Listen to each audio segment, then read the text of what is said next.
kayong lahat. So dahil matagal-tagal na tayong walang upload, siguro almost mga 3 weeks na, dahil wala din tayong makuhanan na video, although madaming event ang mga anak ko nitong nakaraan na summer vacation, kaka-start pa lang ng school nila kahapon, August 28. Pero alam niyo naman sa rules ng school nila dito, bawal ilabas sa social media ang mga videos, especially kapag may mga batang iba na nakukuhanan ng camera. So bawal na bawal yun sa kanila, kaya hindi ko mai-upload yung mga nakukuha kong event, especially kay Aika, yung mga practices nila, yung mga contest nila, lalo na sa brass band.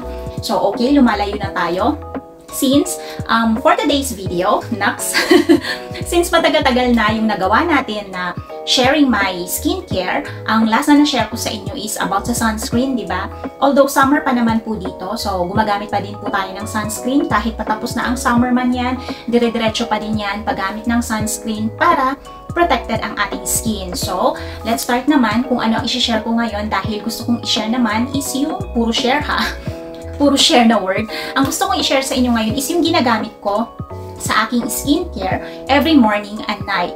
Nainganyo akong gamitin ito kasi super trending siya guys, lalong-lalo na sa Black App, yung tea.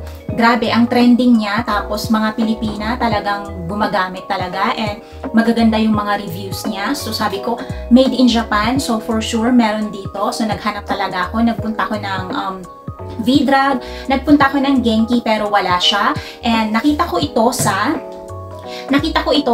yung pinagbilhan ko ng chocolate kasi 'di ba nung mga nakaraang linggo nagbalot ako ng bagahe, so namili ako ng mga tsokolate and then doon ko nakita itong, nakikita nyo ba? Itong niacinamide. I-research nyo ito guys dahil super trending ito. Ang niacinamide made in Japan kasi meron siyang wrinkle improvement and whitening. Tingnan nyo, talagang ginamit ko siya. Paubos na. And 500 ml siya. So talagang malaki. And matagal na ninyong magagamit. I-explain ko kung bakit super trending ito at super nagustuhan ko din. Talagang inubos ko. Ayan po, paubos na. Ayan na lang po ang natitira. Kaya huwag kayong aalis. Pakinggan nyo ang aking sasabihin. Baka sakali na magustuhan din ninyo ito. So, ang experience ko dito sa niacinamide na ito is talagang ang skin ko kasi guys, dahil sobrang madami akong pimples noon, although ngayon, pawala na siya, ang natira talaga is yung mga acne scars ko. Super dami ng aking acne scars at talagang ang pula ng mga pinagbulan ng aking acne. So, nung ginamit ko siya, nag-lighten yung redness ng aking mukha. Yes, nag-lighten po. As in kasi, ako yung tao na kapag isang linggo ko nang nagamit, tapos alam ko na parang hindi hiyang yung mukha ko, another palit na naman ako. Ganun ako. Pero, sa product na ito, sa niacinamide, hindi po ito sponsor ha. Sarili kong bili ito, kaya lang kasi trending siya, kaya sinishare ko sa inyo kung ano yung ginagamit ko nitong mga nakaraang buwan. Ayun nga, back to story, yung acne ko, acne scars ko, yung mga redness niya, nawala siya and super dry kasi yung aking T-zone, sa aking T-zone, oily, pero dito, the rest na ng aking face is super dry.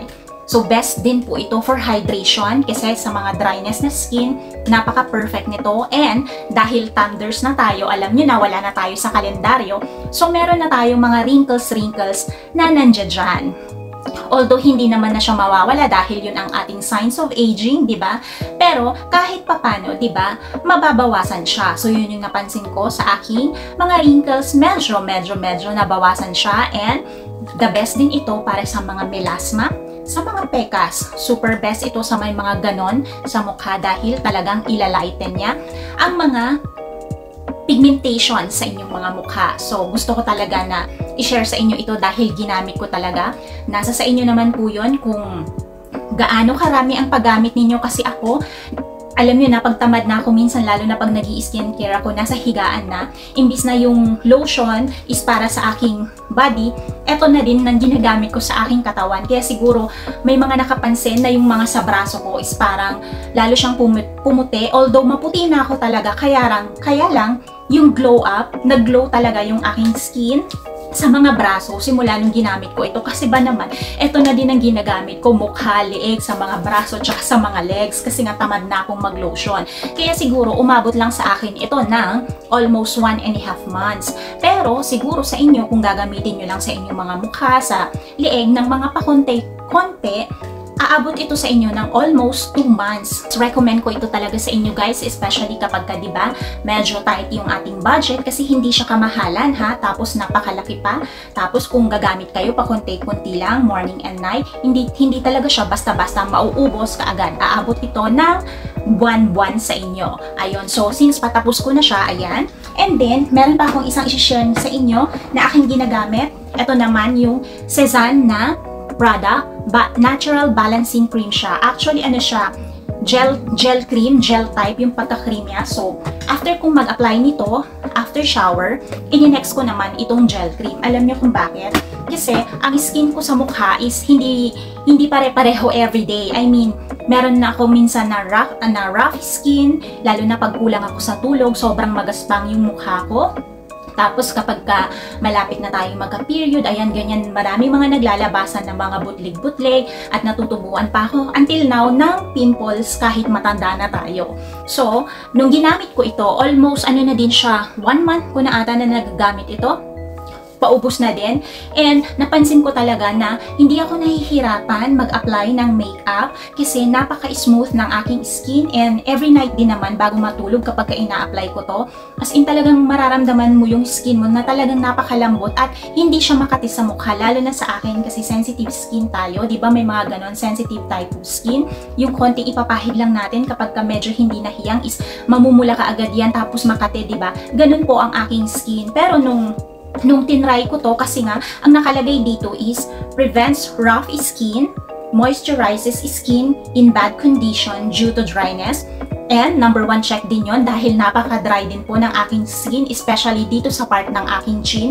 Kapag nilalagyan ko to ng foundation, hindi siya smooth. Meron siya talagang yung makikita na parang nag-dry na kaagad after ng application mo ng makeup. So, every time na nag-a-apply ako nito before ako mag liquid foundation is napakaganda ng ng plakado ng ating mukha. Ayun. So since paubos na kasi siya, kaya bumili na ako nito. Parehas lang nito eh. Eto. So, para bago ako maubusan, as in talagang kahit taktak ko na is wala nang lumalabas, meron na ako kaagad na pampalit. Ayan. Cezanne. Eto po siya. Yan. So, sinishare ko sa inyo kung ano yung mga magagandang nagagamit ko para, di ba, kapag gusto nyo din na i-share, just let me know. So, ayun. So, since paubos na ang ating niacinamide na lotion, ang gusto ko naman na i-try this time, talagang nagtatry ako ng mga iba't iba is itong Cezanne na natural lotion. Bakit nga ba ito naman ang gusto kong i-next na gamitin? Dahil itong gel cream na ginagamit ko, itong natural balance cream, is sila talaga ang magka-partner. Alam nyo ba guys, ang Cezanne is siya, makeup brand siya. So meron din silang lotion and moisturizer or gel cream. So sila talaga ang partner. So sabi ko, since paubos na naman itong aking niacinamide, why not na I'll try this one. Gusto kong i-try itong Cezanne na natural lotion nila kasi for sure, since nahiyang sa akin ito, for sure mahihiyang sa akin ito kasi sila talaga ang mag-partner. Ayun. So, ikwento ko ulit sa inyo kung ano nga ba ang epekto nito sa aking mukha, sa aking skin, itong Cezanne natural lotion. So, ayun lamang. Alam nyo naman na kung ano yung mga ginagamit ko is gusto ko talagang i-share sa inyo. Kaya let me know lang kung ano pa yung mga gusto ninyo na marinig sa akin para na-i-share ko naman sa inyo. Kasi ako naman, yung mga natatry ko lang talaga sa aking skin or yung mga vitamins, mga collagen na iniinom lang talaga ang sinishare ko sa inyo. Kasi alam ko na umiepekto ito sa akin, lalo na sa aking skin. Ayun, so syempre sharing is caring tayo, di ba? Kaya naman, ayun, dito ko na din tatapusin ang ating video, and maraming salamat sa pakikinig sa akin, and let me know your thoughts kung ano pa ba ang gusto ninyo i-share ko sa inyo, ha? So comment down below, ha, para malaman ko at magkaroon tayo ng idea kung ano ang susunod na i-content natin. So ayun lamang, dito ko na din tatapusin ang ating video, and sa mga hindi pa po nakaka-subscribe sa akin, please consider po and please consider subscribing, like and share, iVlog, Umayari. Maraming salamat po sa inyong lahat, and pasensya na po, wala po tayong mga upload nitong mga nakaraang linggo. And bye everyone! Thank you for watching! See you guys on our next!